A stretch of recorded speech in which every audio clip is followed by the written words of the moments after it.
All right, welcome to Quarantine Check-In. My guest today is someone I'm really happy to see from Kansas City, Spencer Perkins. Hey, what's going on? Not much, man. It's been a little bit over 2 years, since I've last seen you. What have you been up to? Hmm. Holy shit. Oh man. Tell me, you tell me, what was the last thing you remember me doing? We were at the Red Front together. It was like 4 days before I moved. Okay. And I think that was the first show we were on since that horrible show that we did somewhere right by Independence, where we had the audience of 4. Oh my God. Was that the bowling alley?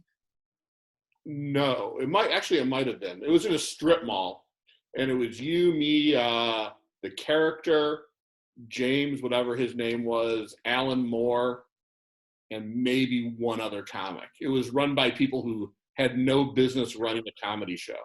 Oh yeah, no. The Lee Summit show in a strip mall. Yeah.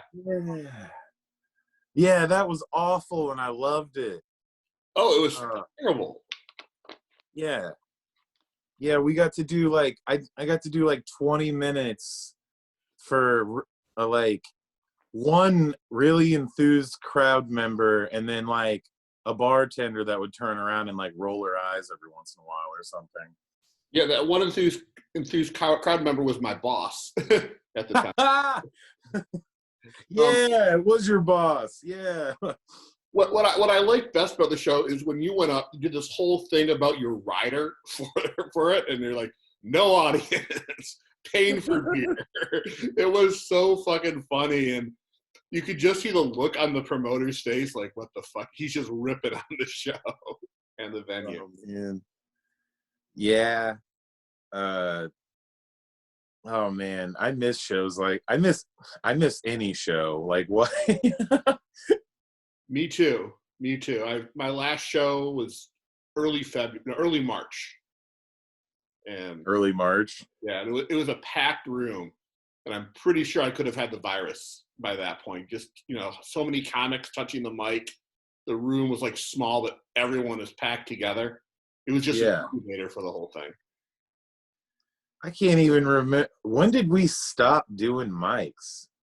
Wasn't it for here it was mid-March, because the day here in Detroit that the order went into effect, we were supposed to have a new show launch at a bar.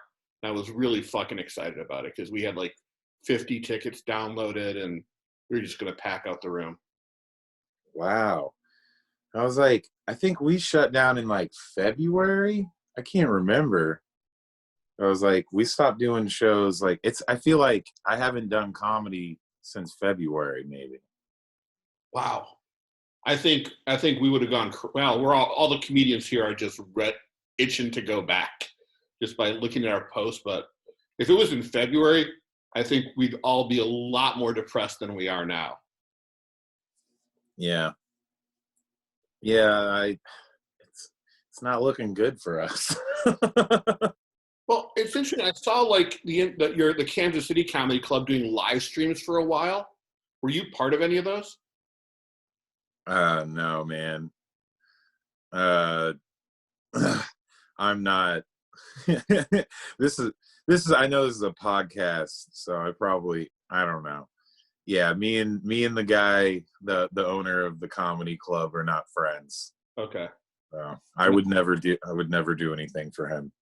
Enough said. So, yeah. How long have you been doing comedy?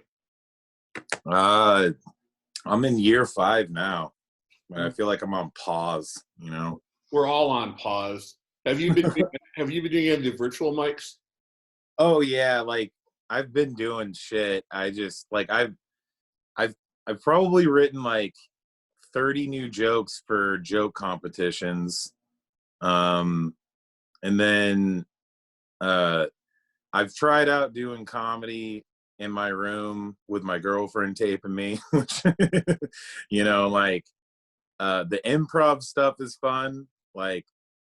because like, you know, like the only person in the room is kind of giggling too, because they're not like, they don't know what's coming either. And, you know, and it's just a lot more, it's a lot more fluid. But if you just try to do your jokes and like do the timing and everything, it doesn't matter if you are like, it's the best joke in the world or what, like, or you're John Oliver or who the fuck, like, it's just weird. So like, I'm resigned to just doing stuff like this, like just being myself and not trying to get into jokey joke form. No, you're right, because when you do it, you don't get that immediate reaction. Mm-hmm. You get like a giggle here and there, and timing doesn't work the same on Zoom that it does on stage. Yeah. I've also been doing a lot of new stuff that I'm writing specifically for Zoom. Yeah. Yeah, it's like you like comedy's changing online. Like we are having to adapt, you know, because like, yeah, even like talking to you, the timing is a little different, you know. No, it's like we talked when we were in my car driving. Yeah. Yeah. So let's go back to 5 years ago. What made you want to start doing comedy?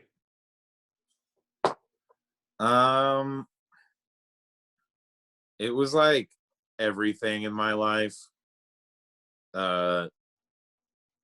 happens. Like I like to think that it was like a big like master plan, you know, like, oh, I was gonna like kill myself or do comedy and that was it, you know. Or but it was just like really random. I mean, like I was headed down a dark path and I was really bored, and I was at Arts Bar, and I'd been thinking about doing comedy for like 5 years, but I'm a big chicken shit. And I had basically gone to shows at Stanford's, became friends with all the like regular comics, the bartenders, like Jeff Baker. I've been friends with Jeff Baker for like 15 years. Wow. And yeah, like 10 years longer than I am a comic. And I just could not get on stage. Like I was terrified. And then I got depressed enough to not care. And a couple of assholes that were like, they weren't even open mic comics, man. They were just a couple of guys that have done a open mic in college, and they were bored and drunk, and they were celebrating. And they were up on the Arts Bar balcony smoking weed and stuff. And one was going to be a pilot, and the other one was going to be Wayne Brady. I don't know. Like they were a couple of weird guys, you know. And they were like, hey, are you a comedian? For like no reason. It's the weirdest thing. Like I did not talk to them, and I was like, no. And they were like, don't you want to tell jokes? It's like they didn't even exist, you know. That's funny. But like the open mic was over, but you know how Arts Bar was, it was really weird. So they gathered everybody together that was there, and it was a bunch of angry like UMKC students, you know. And they were like, sure, we'll hear a poetry reading. And I wasn't gonna do poetry. And so I went up there, and at the time I was working for KU Med, and I was really pissed about having to do more work because Obamacare was good for the hospital systems. Like they put more regulations on cleaning and all that. Like you got inspected more. And so I was ranting about Obamacare, but just because it made me do more work at my actual job, it had nothing to do with the politics or anything. That's funny. So these kids think I'm like an Obama hater, and I'm like, no, I just hate that one thing.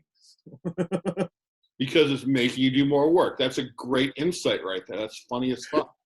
And it's so dumb because now I'm a clean freak, and I'm just like, why would I want our hospitals less clean, you know? Oh yeah, I think this whole virus has made us all clean freaks. Yeah. It's just weird. Just weird. I have to say, you wrote one of my favorite jokes. It was you're outside smoking, kids yell smoking kills, and your punchline, so does talking to strangers. I wish I wrote that joke because it's so fucking smart. It's so funny, and it's so short. I love that one. Did you just like do this to give me what I've always wanted to hear? Accolades? That's like a present that I just got. Well, you're welcome. No, it's one of my favorite jokes, and it's one that has stuck with me since leaving Kansas City, and I just think that's a brilliant joke. Ugh. Well, you just touched my heart, because that's like one of my first jokes that I ever gave a shit about, and I wrote it on the fly as a kid was driving by us. We were all smoking outside at the green room, and a kid yelled out the window at me, "Smoking kills." And I actually said that back to him. I was like, yeah, so does talking to strangers, as he drove off. And like it like I like after that I was like, I'm never gonna write a joke again because that happened. No, and it's weird. Like when I was started out down there, I was so heavily scripted as a comic. I think you are when you first start, but then it's as you get more comfortable on stage, you really don't have to write as much. You just come up with the idea and work it out there. Yeah.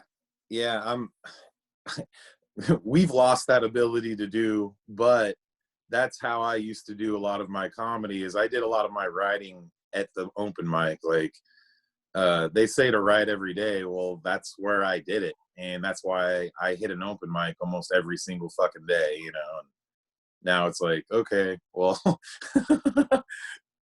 let's log on the computer and see what open mics are happening in Dubai. Yeah. It's like I've been working a lot, so like a big thing for me as a comedian is I need to stay in contact with the public, at least like verbally. Yep. And because like I'm a shut-in, and that when I lose, like when I get out of the loop of people, I get less funny because I'm just like I get curmudgeon-y, and I'm just like, people, you're all the same, you know. But when I'm in the loop, you know, like I am now, I can, you know, have empathy, and you know, I can almost do comedy as I'm doing my job sometimes. Like me and my girlfriend, we both do Instacart and we deliver food, and we you know, we have a lot of random opportunities to make people laugh, and we're both clowns. Like she's funnier than me, I think. So like, you know, we get like opportunities to make Chipotle workers laugh, you know, and well, shit like that. Because right now everyone needs a laugh. For real, dude. And people are desperate to talk, you know. I know. It was I was on a run yesterday, and this guy was walking. I'm run away from him just so I'm not within the 6 foot. You know, I'm 6 feet away. I wave. He's like, "Man, that's the nicest thing anyone has ever done to me." I'm like, oh, I don't really want to talk. I just want to go home and sleep. But you have to be nicer now. Yeah. Yeah, like I've been a lot nicer. I hate it when like I think I've been nice. I think this is the nicest I've ever been in my life. But like last night we were doing Uber Eats, and I had to call Uber support because we had these like giant orders that were going to be worth like, you know, we were going to be making like $50 an hour if these orders came through. And the restaurants were closed because there was no drivers in Lee Summit, because Lee Summit is snooty and people don't work over there. And the people that are working for the restaurants. And anyways, I'm over there and trying to do this order, blah, blah, blah. And I get online with the Uber support. I'm chill with the first one. And then the second one gets weird with me. And then I get lippy back and I'm just like, stop me and just like all this shit. And before I like start yelling at someone that's probably not named Jennifer, like she told me, I hung up on her, and that was the meanest thing I've done in quarantine is I hung up on Uber support that was giving me 0. So like, yeah, I felt bad about it, but other than that, I've been a pretty good boy. That's good. That's good. I rarely come in contact with people anymore. Oh man. I mean, like, I'm glad because I want you to stay safe, but I'm also like, yeah, like talking to people is really important right now for the soul. That's why I'm doing this, so I can maintain safe social distancing and still talk to my favorite comedians. Yeah, man, I miss the fuck out of you. Honestly, I didn't realize how much I missed you until right now. Like, I was like, holy shit, like, we used to talk a lot. Yeah.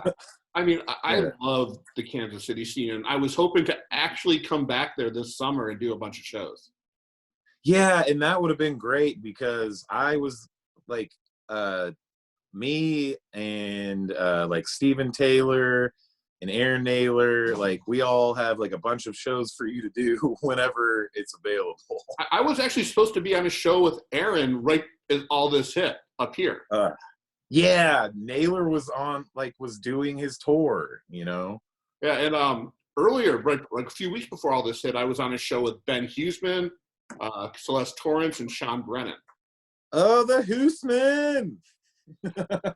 I had my friend ran a show the night before my 2 nights with them, and I just knew about Celeste and Sean, and then Huseman walked in, and I'll be honest, I'm still mad at him for the way he hosted the weekend, Richard Montano's weekend at Stanford's.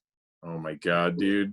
He kept on butchering, and by butchering, not doing the introductions that I wrote for him. Oh yeah, like.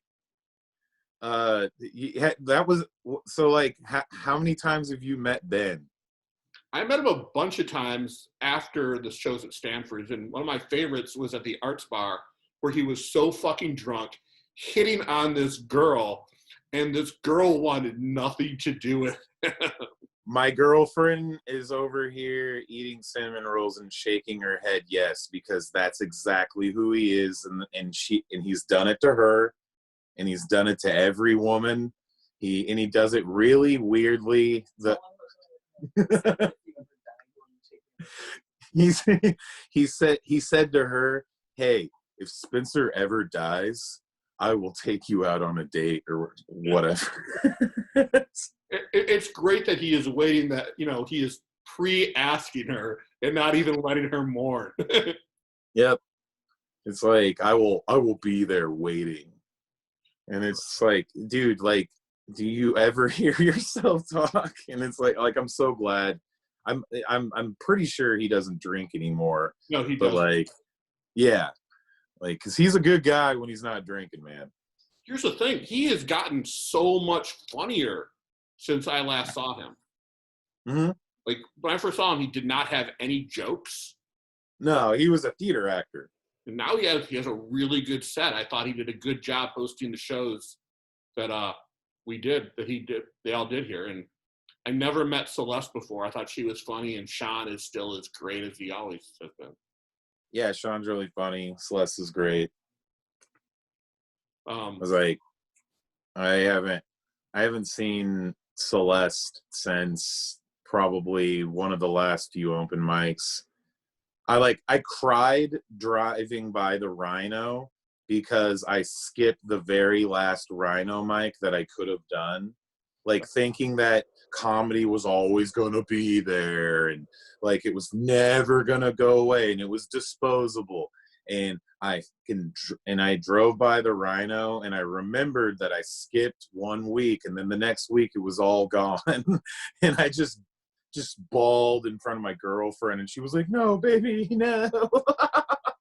I think comedy is going to come back eventually, but my Yeah. worry is like the open mics they're only going to allow like 10 comics on there, or Yeah. they're like they do in LA and New York where we have 7 people this hour, and then they have to leave, and then we'll have another 7 people come for the next hour and the final hour. Yeah, like we're trying. I think we've been trying to like at least get a picture of what it's going to look like whenever we try to make a comeback. We're being really cautious here. Like, I don't see comedy happening until, I don't know, man. It's going to be it's going to be a few months. 'Cause like, I mean, like everybody that runs the comedy scene here, besides like, the comedy club, like we deal with all the shows and we're well informed. Like we know that like the Trump administration just admitted yesterday that once regulations are lifted, the death tolls are going to go up double. Yeah, My parents have had the virus and almost died. I'm sorry to hear that. Yeah. Well, I just found out like yesterday from my dad, because he was really nonchalant about it. He just put it in a text message. He's like, "Yeah, blah blah blah. Been hitting the fuck out of golf balls. Got the virus. Been petting the dog, the cat." And I'm just like, "Dad," like. And then I asked him about the virus, and he was like, "Oh yeah, it sucked. I was like really fatigued, and like couldn't taste shit." And like, I'm just like, dude, why are you like skimming over this? I've had 4 friends that had the virus. One was pretty serious. One was kind of serious. One was was a carrier of it, and one I just found out yesterday when I invited him to be on the show, and he's like, "I can't. I'm recovering from the virus. I'm still out of it." Oh my God, dude. Yeah, that's wild. Like, none of the comics here have gotten it. Thank God. We all immediately started social distancing. We did like maybe 7 more mics once the news started breaking, and there was Lysol at those mics. But yeah, like the last mic I did was Shut Up and Clap mic on a Thursday. And I had gotten in a few shows. Like, I got a bunch of shows in right before it all ended. But, like, I went out with a bang at least. So, like, I'm at least happy about that. Yeah, me too. I was able to get my new 5 minutes out there. And Yeah. Now I'm worried I might have already forgotten that 5 minutes. It'll come back like riding a bike. Like, as long as we stay social and talking and writing, I don't think we're going to lose our comedy. Like, there are going to be people that quit. I think this is going to be the culling, I think so too, but I also think that we are going to get those people who've always wanted to try it, and they will replace the ones who quit. Yeah. Yeah, we'll still get more. Yeah. Which is fine. So I want to talk about the Arts Bar, because that place is very special to me, and I heard it shut down. What the fuck happened there? That's so funny that I'm the guest on the show to answer these questions. Well, I'm known as Spencer Curtains around there. We went out in a blaze of glory. It was a really odd way of going out, but I don't think a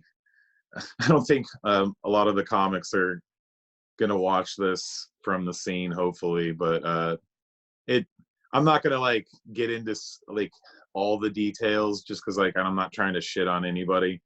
But long story short, everything was like it was like the glory days, and then all of a sudden the owner Greg, he sold it to the guys that own the Green Lady. Okay. And they immediately took all of the things that make the arts bar away and turned it into this shitty jazz club. That's a smart. Yeah, and then they called it the arts bar, but they took away everything, like all the arts part of it. Like they took down all the paintings, they got rid of the EDM kids, they got rid of the extracurricular shit. Excuse me. They kept the bartenders, but like one of them, like you could just tell, like was going through something, and they'd been like, they were nervous with the new management, and there was a weird vibe going on. It was like you were at your friend's house, and their dad gets real creepy with you. Okay. And like like you had always felt comfortable there, but one day you met their dad and you're like, oh, this place is not safe. And anyways, they took the curtains away, and so they made the room long, so you had to shout to the bar, you know. That's stupid. Yeah. And I exploded the first week they took away they took away the curtains, you know. Like, my favorite thing to do is not do comedy. Like, I love to just riff. And I lost my mind because they took away the curtains at my favorite, like where my comedy was born, you know. And they completely ruined my room. Like I made a joke about like how I feel like my dad took the door off or took the hinges off my door, so I can't jerk off and play video games anymore, you know. And just all this stuff. And then the bartender, or like I had a great set, and then you know how you try to like recreate that magic sometimes. Yes. I still do that. I don't do that as much anymore, I don't think. I'm really good at like just being in the moment, but this was when I was like really just like, anytime I crushed, I had to recreate it. And the next week I tried to do the same thing. And I don't think this was really the problem, because like I later got told by the person that yelled at me that it wasn't a problem and that I should be able to say whatever I want. But I wasn't crushing like I was the week before, and I was talking about the curtains again. And this comic that was working for the bar came up, yelled at me in the middle of my set and said, "Hey," you know, and all this, and like just screamed at me. And like I had no idea what to do. And then I walked up to the bar. There was some confusion with some other comics, and long story short, I got into a screaming match with the bartender that had yelled me off stage, or not yelled me off stage, but yelled at me in the middle of my set. And then it took a year. A year later, that bartender starts her own open mic, and we made up. Okay. And now everything's fine. That's cool. It still sucks because that was the place I did comedy. Like, I did a comedy a few times, like a decade before when I was in grad school. That was the place that, you know, I considered my home club, the place where, you know, I built my set. I built my set there. Yeah. There's a arts bar shaped hole in my heart. Like, I feel like it's almost like high school to me. Like I drive by it and I flip it off just like my old high school, because it's like the reason why is because it's tainted, because like if you were there in the end, they ruined it, you know. Like they just ruined it. And like and now it's owned by a bunch of jerk offs, and it's like whatever.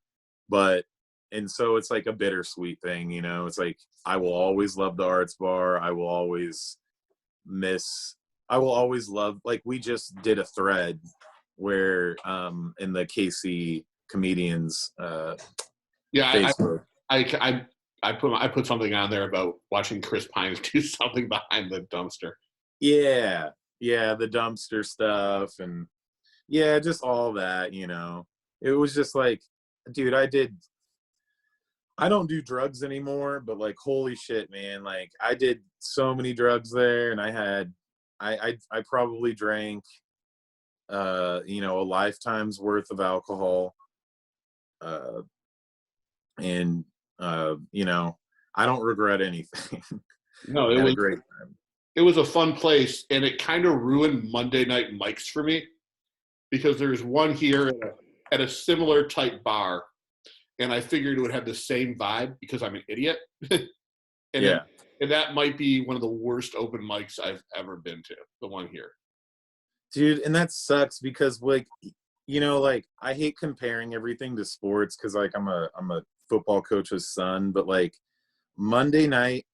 our Monday night open mic had the same vibe as like Monday night football, like when you watch it, you know? It's like, yeah. Yeah, and I mean, the Arts Bar was the hang. That was the one open mic where you would see everybody at. Yeah. And then like Yeah. a bunch of people have been at the Red Front, not as many. And then when Kyle ran Spokes, which I thought was a fun open mic as well. Yeah. Kyle kept that alive on and off for a while. Or not Spokes, but he moved it to another bike bar that was owned by, or that Velo. Yeah, my girlfriend just yelled from the bathroom. It's so funny. She's like, Velo. And yeah, he started another show at another bike bar because we had a connection with another manager, and it was a lot like Spokes. Like your jokes got lost in, you know, like the weird sound, but it was a lot of fun still though. Yeah, that was a fun mic, and I mean, God, I miss Kyle. I never thought I would say those words, but I miss Kyle. Oh, Kyle. I miss Kyle all the time, but Kyle's honestly been probably my best friend in the quarantine besides my girlfriend, Ariel. Like I talk to Kyle probably every few hours. Well, tell Kyle I would like to get him on this as a guest. Oh yeah. Are you guys friends on Facebook? Like, dude, Yeah, he's probably one of the more active comedians right now because he's in straight quarantine. Like I'm leaving every day, and like I'm moving around the world with a mask on and shit. That guy, he's doing TikToks every day. He's doing open mics. He's doing all kinds of stuff. And he would be the perfect guest for this. I will hit him up. We have to wrap this up, but I do usually end this by reading a Craigslist misconnection, and hopefully you can riff a joke off of this one. Okay. So this one is called Crack at the Flamingo Trailer Park. From Washington Hills, Michigan.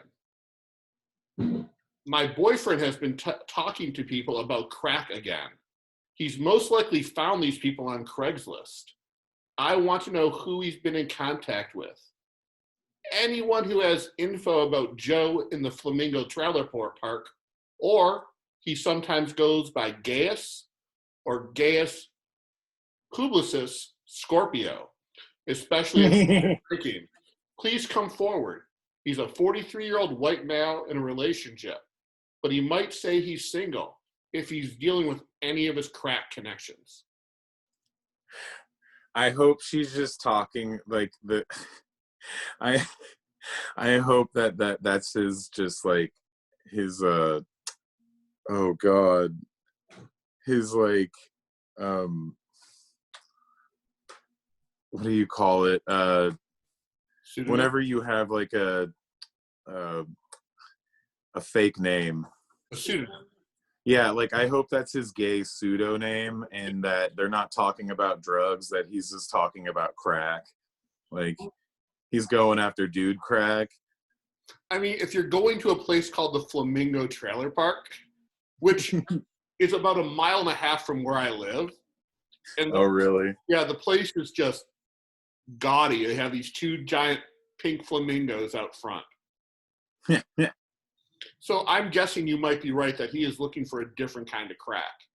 Yeah, man. I mean, because like she sounds like she knows her man is pretty gay, and she's just like, I gotta keep him from these men, you know, and like she just can't get a new one. She just has to have this one. Because they've been together probably since high school. Yeah. And he knocked her up and, you know, she's not letting him go. Ugh, poor guy. Just let him be gay, man, and let him call crack butthole, you know? That might be the quote of the day. Let him call crack butthole. Man, I gotta say, this has been awesome. It's been great catching up with you. Yeah, man. Hopefully in the fall, I will be there. Yeah. We'll love to have you whenever we got it figured out. I am in like I live at a house right now that has a backyard, and so I'm going to be looking into like having shows like social distance shows in the way future in the backyard. And then I'm looking into getting a house as well with a backyard. And so I'm going to see about having house shows, like outside shows, social distance shows. So I think that's the future of comedy for the short term. Oh yeah, because like I don't know if do you still like follow Jeff Nelson? Yes.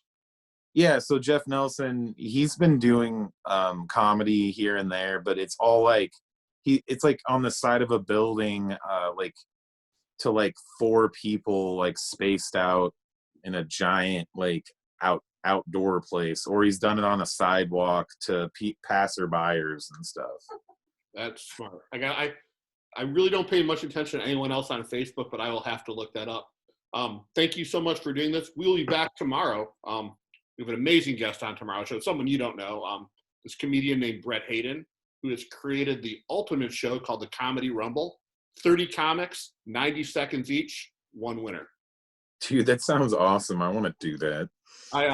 He had one that was supposed to happen at the end of March, but he canceled it. But I showed up at the bar and declared myself the winner. Nice. Yeah. All right, man. Thank you so much. We'll see everyone tomorrow, and stay safe. All right, buddy.